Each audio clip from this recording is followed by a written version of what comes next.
आजकल दोस्तों एक गाना YouTube पे धूम मचा रहा है, इतराता तिरंगा और दिल्ली आ गए। जो लाल किले पे झूले तिरंगा हमारे दिल का जानी है, भाई अपनी किसानी बचाने खातर हमने मरने की ठानी है। दिल्ली आगे हम मोदी जी इब वापिस नहीं सदाने के, धरने पे बैठे जिद करके इब सारी मांग मनवाने के। जी हाँ, जिस व्यक्ति ने इस गाने को गाया है, खुद विकास चौधरी हमारे साथ मौजूद है और विकास चौधरी से खास बातचीत करेंगे कि आखिर उनके मन में ऐसा विचार कैसे आया आपके मन में ये विचार कि ये गाना बनाया जाए और गाने के साथ किसानों का समर्थन किया जाए। सबसे पहले तो मैं अपने सभी दर्शकों भाई को सबको राम राम कहूँगा और जय जवान जय किसान।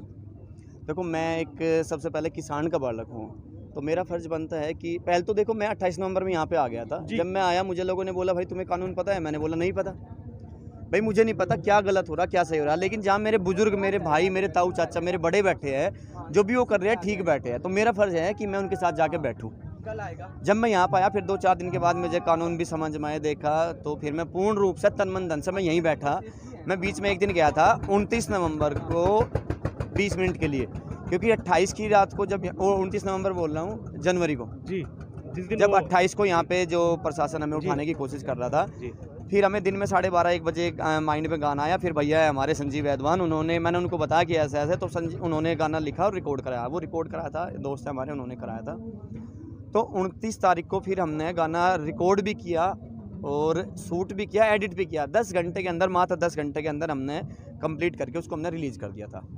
लाल किले पर इतराता तिरंगा, उसकी 2 लाइन है ये कि जो लाल किले, वो दरअसल वो गाना इसलिए बनाया था क्योंकि सरकार कह रही थी सारे खालिस्तानी है, ये है, वो है, तो क्योंकि 26 जनवरी को जिस तरीके से लाल किले पर जो घटना हुई उसके बाद नया निकल कर आया जी। उसकी मैं 2 लाइन आपको बता देता हूँ कि जो लाल किले पर झूले तिरंगा हमारे दिल का जानी है, भाई अपनी किसानी बचाने खातर हमने मरने की ठानी है।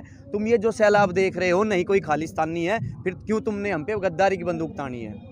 तो उसकी ये 2 लाइन है, बाकी आपको यूट्यूब पे अलगोजा रिकॉर्ड्स पे देखने को मिल जाएगा। और एक गाना हमने परसों लिखा, परसों ही बनाया और आज रिलीज़ किया। अभी स्टेज पे आपने देखा भी होगा, यही स्टेज पे किया, यहीं पे ही शूट किया हमने। स्टेज से शुरुआत की, फिर थोड़ा उसमें किया, उसमें गौरव टिकैत भी मेरे साथ है जी, और राकेश टिकैत जी के परिवार से मैं हाँ, जो नरेश टिकैत जी जो अध्यक्ष है किसान यूनियन के, तो उनके बेटे हैं गौरव टिकैत जी, वो भी इसमें है और अपने बाजवा जी भी इसमें है। तो मतलब काफ़ी लोग इसमें है। स्टेज पे ही शूट किया था हमने, स्टेज पे किया, बाकी यहीं पे किया बॉर्डर पे। पहले भी गाना हमने यहीं पे शूट किया था। तो ये है दिल्ली आ गए मोदी जी, मतलब दिल्ली आ गए है इसकी लाइन, अलगोजा रिकॉर्ड्स पर ही ये गाना है। तो इसकी है कि दिल्ली आ गए मोदी जी, हम दिल्ली से नहीं जाने वाले, या तो हमारी बात मान लो नहीं तो फिर हमें मतलब फांसी चढ़ा दो। मतलब इस तरीके से कि दिल्ली आ गए मोदी जी, हम दिल्ली से नहीं जाने वाले, और या तो किसानों की बात मान लो नहीं तो हमें फांसी चढ़ा दो। ये लाइन है कि याद करो तुम भी कभी धरने पे बैठे थे, आज मतलब जो सरकार है हमारे आंदोलन करने पे ऐतराज क्यों जता रही है। और कुछ लोगों ने तो ये बात दिल पे ले ली, जिसने दिल पे ले ली वो हमारे साथ खड़ा है, जिसने दिल पे नहीं ली ना वो हंसी उड़ा रहा है, मजाक बना रहा है। कल वो टूक के लिए तरसेगा, उसको कल याद आएगा। क्योंकि ये जो लड़ाई है ना, किसान की लड़ाई नहीं है, ये हर अन्न खाने वाले की लड़ाई है। और एक चींटी से लेकर हाथी तक अन्न खाता है, और इंसान जब सुबह सो कर उठता है उसको अन्न की ज़रूरत होती है, और जब वो शाम को सोता है तो भूखे पेट नहीं सोता, सोने से पहले भी उसको अन्न की ज़रूरत होती है। तो ये अन्न की लड़ाई है, ना कि किसान की लड़ाई है।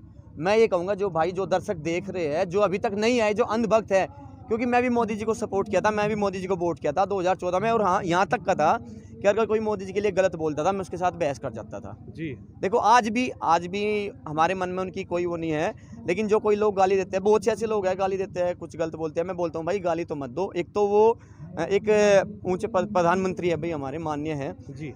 और फिर दूसरी बात है कि एजड है, हमारे बाप की उम्र के है भाई। अपने से बड़ा कोई भी हो, चाहे 1 साल बड़ा हो, चाहे 10 दिन बड़ा हो, अपने से बड़ा है तो बड़ों की इज्जत करनी चाहिए। जो वो गलत कर रहे हैं ठीक है, उनको समझ में आएगा, बाद में आ रहा होगा उनको भी समझ में, क्योंकि टीम में सब तरह के मेंबर होते हैं। मैं यही कहूँगा कि मोदी जी बात मान लो, समझ जाओ अभी। और नहीं तो मोदी जी, मैं ये कह रहा हूँ, जो कुछ लोग बचे हैं ना, जिनके दिल में आपके लिए थोड़ी बहुत इज्जत है, वो भी ऐसे चली जाएगी। जैसे कहावत है पुरानी कि जैसे गधे के सिर से सींग गए, मोदी जी ऐसे चले जाएंगे, फिर आप नहीं कहीं दिखोगे। और आपकी तो उम्र वैसे भी हो चुकी है, मोदी जी रिटायर होने वाले हो, एज भी होगी, वैसे भी होगी। तो किसानों की, अपने किसान भाइयों की बात मान लो, मेरी यही विनती है अभी हाथ जोड़ के। और इससे ज़्यादा और मैं क्या कहूँगा, जय जवान जय किसान।